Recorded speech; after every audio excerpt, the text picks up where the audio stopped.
Hello friends, welcome again. मैं हूं अर्पित और आज हम जिस ग्रेटेस्ट रोमांटिक पोएट की बायोग्राफी को डिस्कस करेंगे वो है विलियम वर्ड्सवर्थ। तो आइए चलिए शुरू करते हैं।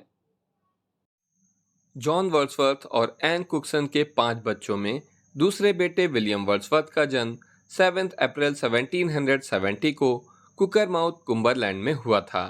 विलियम की बहन डॉर्थी, जो कि एक पोएट और डायरिस्ट थीं, का जन्म अगले साल हुआ।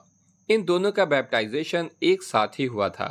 1770 में वर्ड्सवर्थ की मां की डेथ हो गई और इसके बाद उनके पिता ने उन्हें हॉगशट ग्रामर स्कूल भेज दिया। वर्ड्सवर्थ ने 1787 में एक राइटर के रूप में डेब्यू किया जब उनकी सोनेट द यूरोपियन मैगजीन में पब्लिश हुई। इसी साल उन्होंने कैम्ब्रिज का सेंट जॉन्स कॉलेज ज्वाइन किया और 1791 में ग्रेजुएशन कंप्लीट किया। नवंबर 1791 में वर्ड्सवर्थ फ्रांस की यात्रा पर गए, जहां चल रहे रिपब्लिकन मूवमेंट ने उन्हें बहुत प्रभावित किया। वर्ड्सवर्थ एक फ्रेंच महिला एनेट वेलन के प्यार में पड़ गए, जिसने 1792 में उनकी बेटी कैरोलिन को जन्म दिया। फाइनेंशियल प्रॉब्लम्स और ब्रिटेन की फ्रांस के साथ बढ़ती टेंशन ने वर्ड्सवर्थ को अकेले ही इंग्लैंड लौटने के लिए मजबूर कर दिया। 1793 में पहली बार वर्ड्सवर्थ की पोएम के 2 कलेक्शन, एन इवनिंग वॉक और डिस्क्रिप्टिव स्केचेस पब्लिश हुए। 1795 में उनकी मुलाकात सॉमरसेट में सैमुअल टेलर कॉलरिज से हुई और जल्दी ही इन दोनों की गहरी दोस्ती हो गई। 1798 में वर्ड्सवर्थ और कॉलरिज ने साथ मिलकर लिरिकल बैलेड्स प्रोड्यूस की, जिसे इंग्लिश में रोमांटिक मूवमेंट की शुरुआत माना जाता है।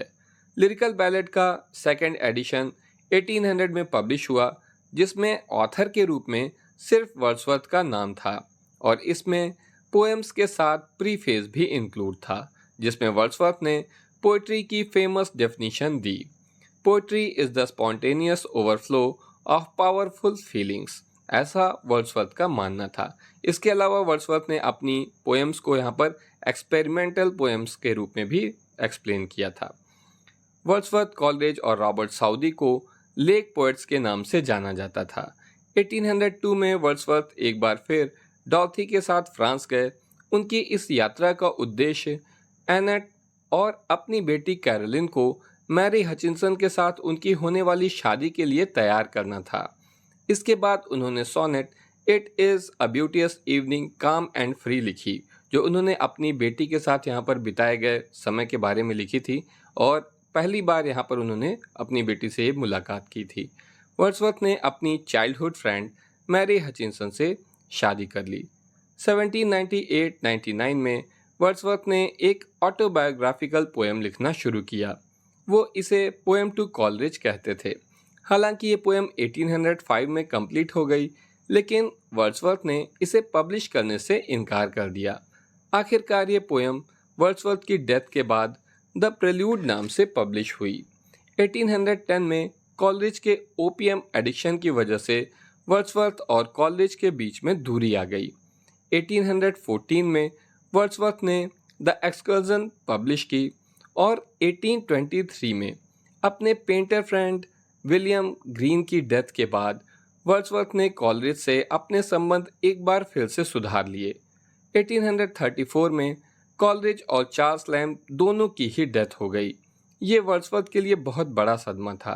1843 में रॉबर्ट साउदी की डेथ के बाद वर्ड्सवर्थ पोएट लॉरिएट बनाए गए। 23 अप्रैल 1850 को वर्ड्सवर्थ की डेथ हो गई और उन्हें सेंट ऑसवाल्ड्स चर्च में दफनाया गया। वर्ड्सवर्थ की वाइफ मैरी ने उनकी पोएम, जिसका नाम था पोएम टू कॉलरिज, को वर्ड्सवर्थ की डेथ के बाद द प्रेल्यूड नाम से पब्लिश किया। तो दोस्तों, ये थे greatest romantic poet William Wordsworth. उम्मीद है कि ये वीडियो आपको ज़रूर पसंद आया होगा। आज के लिए बस इतना ही।